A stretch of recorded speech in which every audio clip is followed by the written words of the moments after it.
Hey guys, today I'm going to tell you how to fix iPhone stuck on preparing updates in iOS 26 or iOS 18. If you're using any iPhone in iOS 26 or 18 and you are having the issue that your iPhone is stuck on preparing updates, so let's see how can you fix that issue. Though, sometimes it might be that your soft internet connection is weak, so you might get these type errors. So you have to try to connect to a stable internet or Wi-Fi connection, or try to enable or disable your airplane mode up to 4 or 5 times. It will make a quick refresh into your network settings. Then you have to go back, open settings, and here go for general, and you have to go for VPN and device management.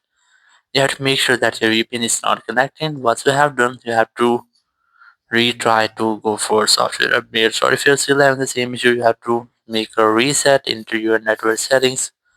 Go for transfer reset iPhone, select reset network settings, and here you just have to enter your passcode.